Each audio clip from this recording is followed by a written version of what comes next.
Hello students, welcome back to my channel mastering education today.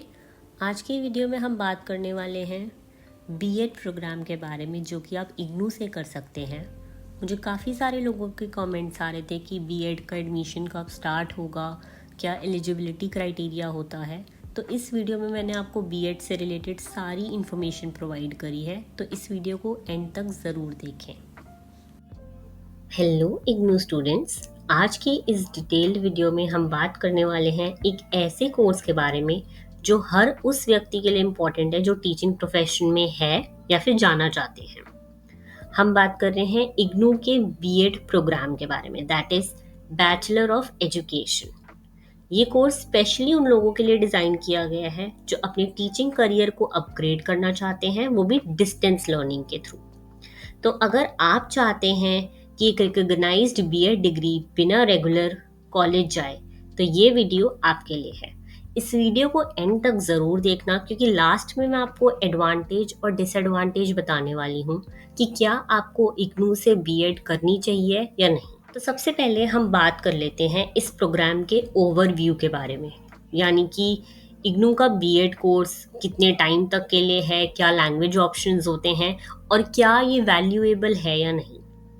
तो हम बात करते हैं पहले इसके ड्यूरेशन के बारे में कि कितने टाइम का, कितना लंबा कोर्स है और कैसे ये कोर्स में पढ़ाया जाता है। तो इग्नू का बीएड एक 2 साल का डिस्टेंस लर्निंग कोर्स है। अब डिस्टेंस का मतलब ये है कि आपको डेली कॉलेज नहीं जाना, घर बैठ के अपने असाइनमेंट्स बनाने हैं, पढ़ाई करनी है और लास्ट में एग्जाम देनी है। ये कोर्स मैक्सिमम 5 साल में कंप्लीट करना होता है। मतलब अगर किसी वजह से आपसे डिले हो जाए तो आप इसकी डिग्री को 5 साल में कंप्लीट कर सकते हो, लेकिन वैसे ये मिनिमम यानी कि कम से कम 2 साल का कोर्स है। दूसरी बात, अब हम बात कर लेते हैं इसके एक्रीडिटेशन के बारे में। इसका मतलब होता है क्या इस कोर्स की वैल्यू है कि नहीं। अब मैं आपको बता दूं कि इस कोर्स को national council for teacher education यानी एनसीटी से अप्रूवल मिला हुआ है, जो कि टीचिंग के लिए सबसे ज़रूरी रेगुलेटरी बॉडी है।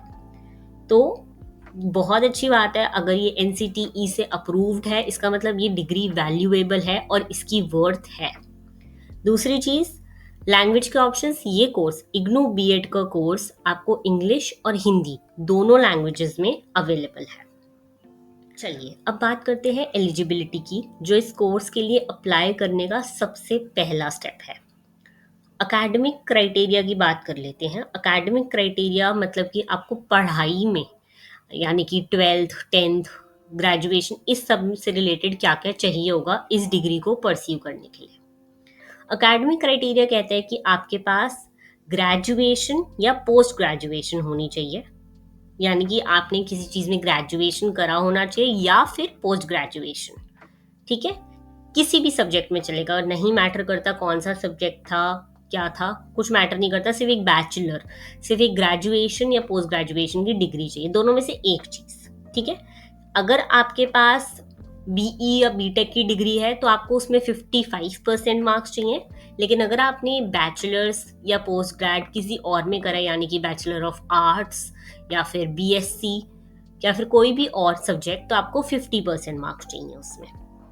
अब इनमें आपको 5% का रिलैक्सेशन मिलेगा अगर आप किसी कैटेगरी से हैं, यानी कि अगर आप एससी, एसटी, ओबीसी या पीडब्ल्यूडी कैटेगरी से हैं तो आपको इसमें 5% कम मार्क्स लाने हैं। ठीक है, अब इसकी कोई एज लिमिट नहीं है, इग्नू में कोई एज लिमिट नहीं होती, आप कितनी भी एज में इस डिग्री को ले सकते हैं। अब बात करते हैं प्रोफेशनल रिक्वायरमेंट्स की। प्रोफेशनल एलिजिबिलिटी के लिए आपको इन दोनों में से किसी एक कैटेगरी में आना ज़रूरी है। फर्स्ट कैटेगरी यानी कि फर्स्ट रिक्वायरमेंट, इन दोनों पॉइंट्स जो यहाँ पे आपको स्क्रीन पे दिखाए जा रहे हैं, आपको इन दोनों में से कोई एक चीज़ आपके पास होनी चाहिए।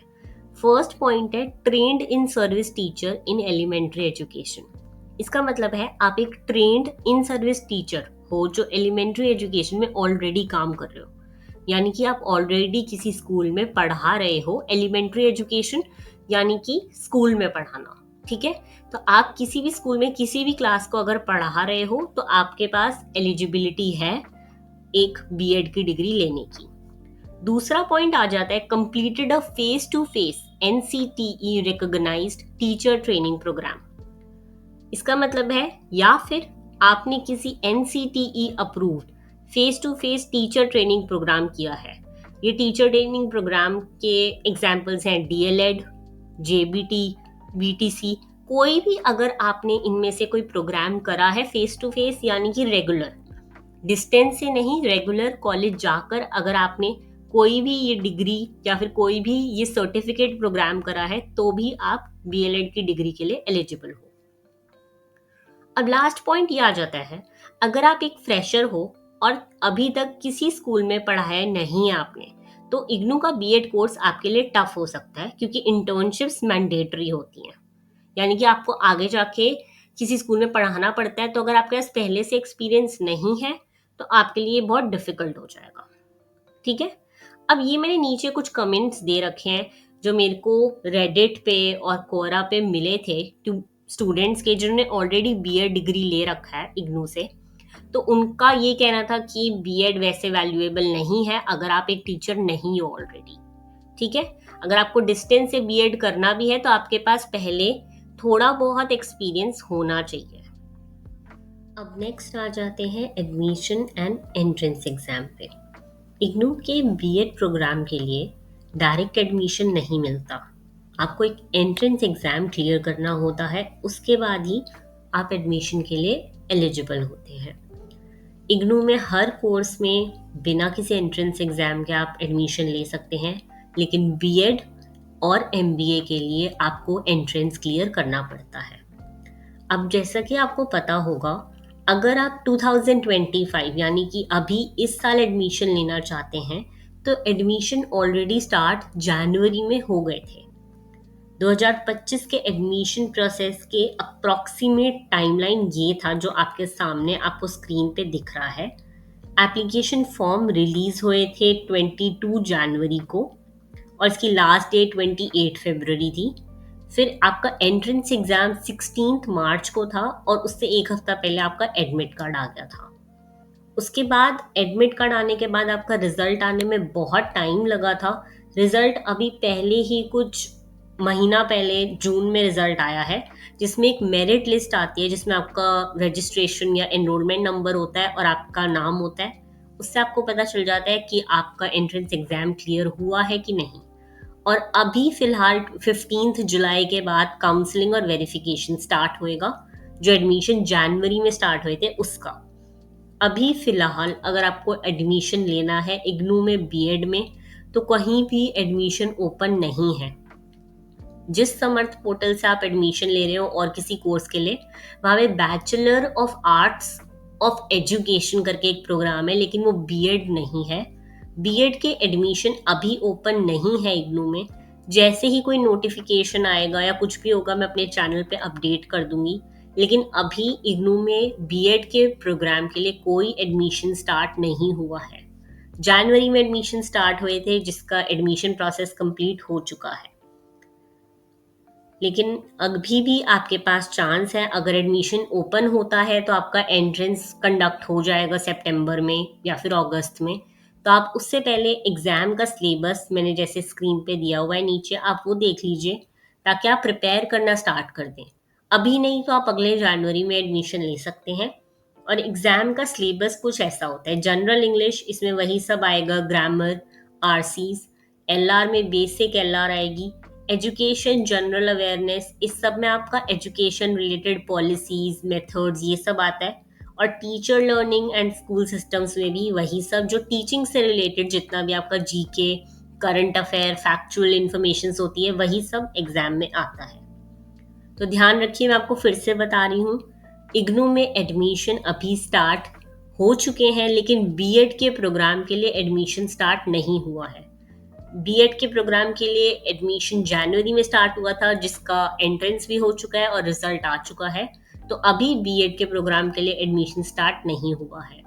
जैसे ही कोई नोटिफिकेशन आएगी मैं आपको इन्फॉर्म कर दूंगी। लास्ट हम देख लेते हैं फी स्ट्रक्चर और रिफंड का क्या सिस्टम होता है अगर आप इग्नू से BEd करते हैं। इग्नू BEd प्रोग्राम की फी स्ट्रक्चर भी काफ़ी स्टूडेंट फ्रेंडली है, क्योंकि अगर आपको पता हो, अगर आप IP से BEd करते हैं या फिर DU से करते हैं तो बहुत महंगा है, आपके आराम से 1-2 लाख रुपए लग जाएंगे अगर आपने BEd की डिग्री लेनी है। लेकिन यहीं हम बात करें इग्नू की, तो इग्नू में आपकी एप्लीकेशन की फीस होती है 1000 रुपीज और कोर्स की फीस 2 साल की होती है 55,000। टोटल फीस 55,000 है, ना कि 1 साल की। टोटल 2 साल की फीस 55,000 है। डेवलपमेंट फी लेते हैं कॉलेज वाले 200 रुपए, जो एक ही बार लेते हैं। एग्जाम फीस 200 रुपए होती है पर सब्जेक्ट, जो आपको एग्जाम फॉर्म फिल करने के टाइम पे फिल करनी होती है। अभी नहीं, आपको अभी जब आप एडमिशन लेंगे तो आपको एप्लीकेशन फीस देनी होगी और कोर्स फीस और अपनी डेवलपमेंट फीस। प्रैक्टिकल वर्कशॉप की फीस भी बाद में ली जाती है जब एग्जाम्स चल रहे होते हैं। आप फी ऑनलाइन भी पे कर सकते हो और रीजनल सेंटर के थ्रू डिमांड ड्राफ्ट के जरिए भी पे कर सकते हो। अब इसकी रिफंड पॉलिसी क्या कहती है? एडमिशन से पहले विड्रॉ करने पर आपको पूरा आपका रिफंड मिल जाएगा एप्लीकेशन फीस को छोड़कर, यानी कि ये 1000 रुपीज को छोड़ के आपको सारे पैसे 55,000 और ये 200 रुपए दोनों वापस मिल जाएंगे। अगर आप 60 दिन के अंदर विड्रॉ करते हो तो आपको 15% डिडक्शन होगा। अगर आपने जैसे कि एडमिशन ले लिया और आपको 2 महीने के बाद लग रहा है कि नहीं ये कोर्स डिफिकल्ट है, मेरे से नहीं हो पाएगा, तो 15% कट कर कर, यानी कि मैक्सिमम 2,000 रुपए कट कर कर आपको सारी फीस आपकी वापस मिल जाएगी। ठीक है। 60 दिन के बाद अगर आप विड्रॉ करेंगे तो आपको कोई भी रिफंड नहीं मिलेगा। तो मैं पहले ही कह रही हूँ, आप इस चीज का भी स्क्रीनशॉट लेके रख लीजिए कि कितनी फीस है। अगर आप अगले जनवरी में भी एडमिशन लेना चाहते हैं तो आपके पास एक आइडिया होगा कि आपके पास कितने पैसे होने चाहिए अगर आपको इग्नू से बीएड करना है तो। ये नेक्स्ट स्लाइड पे मैंने आपको दिखा दिया है कि कैसे क्या सब्जेक्ट्स होंगे और कैसी पढ़ाई होगी अगर आप 2 साल का बीएड करते हो इग्नू से। मैं आपको बता दूं कि ईयर 1 में ये सारी चीजें हैं और ईयर 2 में ये सब है। ईयर 1 में आपके कोर कोर्सेज होंगे, मेथोडोलॉजी होगी, वर्कशॉप होगी और इंटर्नशिप्स होंगी। और ईयर 2 में भी सेम होगा, लेकिन ईयर 2 में आपको इंटर्नशिप लंबी करनी होती है। ठीक है। जैसा कि आपको पता है इग्नू में 70% मार्क्स एग्जाम्स के होते हैं और 30% आपके असाइनमेंट के होते हैं। अब बात कर लेते हैं इंटर्नशिप्स और वर्कशॉप्स की। ठीक है। इंटर्नशिप एंड वर्कशॉप्स इस कोर्स का प्रैक्टिकल एस्पेक्ट है। ये आपको करना जरूरी होता है, मैंडेटरी होता है सबके लिए। इंटर्नशिप 1 जो होती है, जो आपके फर्स्ट ईयर में होती है, आप किसी स्कूल में जाके ऑब्जर्व करते हो, बेसिक टीचिंग की प्रैक्टिस करोगे। और जो इंटर्नशिप 2 है, जो आपके सेकेंड ईयर में होगी, इसमें आप लेसन प्लान करोगे, इवैल्यूएशन करोगे और सब कुछ इसमें इंक्लूडेड होता है, वर्कशॉप्स, हर चीज। ठीक है। बीच में एक वर्कशॉप्स और ईपीसीज भी होते हैं जिसमें आप एक्स्ट्रा करिकुलर जो चीजें हैं वो प्रैक्टिस करते हो स्कूल में। अब बात कर लेते हैं एडवांटेज और ड्रॉबैक्स की। जैसा कि मैंने आपको पहले ही बताया था, मैं वीडियो के लास्ट में बताऊंगी कि क्या एडवांटेज हैं, क्या ड्रॉबैक्स हैं अगर आप इग्नू से परस्यू करने की सोच रहे हो बीएड को। तो पहले बात करते हैं एडवांटेज यानी कि प्रोस की। ये एनसीटीई अप्रूव्ड है, तो हर जगह वैलिड डिग्री मानी जाएगी, कोई इसको रिजेक्ट नहीं कर सकता। इसमें कोई भी एज लिमिट नहीं है, फीस बहुत अफोर्डेबल है जैसा कि हमने अभी देखा था, और डिस्टेंस मोड है। तो अगर आप ऑलरेडी टीचिंग कर रहे हो तो आपके लिए सबसे परफेक्ट कोर्स माना जाएगा, क्योंकि आप अपनी टीचिंग को भी कंटिन्यू रख सकते हो और साथ ही साथ डिग्री भी ले सकते हो। अब बात कर लेते हैं डिसएडवांटेज यानी कि कॉन्स की। ठीक है। अगर आप एक फ्रेशर स्टूडेंट हो तो ये आपके लिए थोड़ा टफ हो सकता है, क्योंकि इंटर्नशिप्स मिलना डिफरेंट हो जाता है। आप इंटर्नशिप्स नहीं ले पाते हो क्योंकि आपके पास कोई कनेक्शंस नहीं होते, कोई रेफरल नहीं होते, और जैसे कि डिस्टेंस एजुकेशन है, यहाँ पे कोई भी आपको गाइड करने के लिए नहीं होगा, तो आपको अपने बेसिस पे खुद ही इंटर्नशिप्स लेनी पड़ेंगी। दूसरी बात, क्लासरूम इंटरैक्शन और नेटवर्किंग यहाँ पे लिमिटेड होता है। आप अपने पीयर्स से या अपने फ्रेंड ग्रुप से नहीं मिलते जो कॉलेज में होते हैं। यहाँ पे प्रैक्टिकल एक्सपोजर थोड़ा कम लग सकता है क्योंकि डिस्टेंस मोड से हो रही है। स्टडी मटेरियल हो सकता है कि आउटडेटेड हो, हमें नहीं पता, कुछ भी मैं इस पे गारंटी नहीं दे सकती। तो मैं आपको पहले ही बता दूं, अगर आप ऑलरेडी किसी स्कूल में पढ़ाते हो तो ये कोर्स आपके लिए बेस्ट रहेगा। लेकिन अगर आप एक फ्रेशर हो तो मैं आपको कहूंगी कि आप रेगुलर मोड से बीएड करें और पहले या फिर टीचिंग का एक्सपीरियंस लीजिए, उसके बाद ये डिग्री लीजिए। अब आ जाते हैं एक्शन प्लान और रिसोर्सेज के बारे में कि एक स्टेप बाय स्टेप प्लान क्या हो सकता है। अगर आपको एडमिशन लेना है तो आपको क्या क्या करना है। सबसे पहले तो आप अपनी एलिजिबिलिटी को वेरीफाई करो कि आपके पास एकेडमिक और प्रोफेशनल दोनों चीजें हैं कि नहीं। अगर वो है तो उसके बाद ही आप समर्थ पोर्टल पे जाकर रजिस्ट्रेशन ओपन होने का वेट करोगे, ठीक है, जो कि जैन फरवरी में होती है। 1000 रुपीज आपकी एप्लीकेशन फीस होती है। डॉक्यूमेंट्स अपलोड होते हैं इसमें, फोटो, सिग्नेचर, मार्कशीट, एक्सपीरियंस का प्रूफ। फिर आप एंट्रेंस एग्जाम की तैयारी करो, उस पर अच्छे से फोकस करो और वो प्रिपेयर करो। उसके बाद मेरिट लिस्ट में अगर आपका नाम आए तो आप काउंसलिंग अटेंड करोगे और उसके बाद आपका एडमिशन कंफर्म हो जाएगा। 2 से 5 साल का कोर्स है। आप चाहे 2 साल में भी कर सकते हो, आप चाहे 3 साल, 4 साल, 5 साल, जैसा आपको सही लगे आप वैसे कर सकते हो।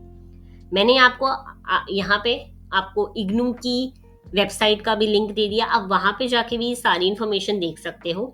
लेकिन मैं आपसे यही कहूंगी, जो मैंने इन स्लाइड्स में दिखाया है वो आपके लिए बहुत वैलिड है, और आप इस वीडियो को अगर ढंग से देखो तो आपको सब समझ आ जाएगा बीएड प्रोग्राम के बारे में। अगर आपको ये वीडियो हेल्पफुल लगी हो तो प्लीज़ लाइक, शेयर, कमेंट ज़रूर करें।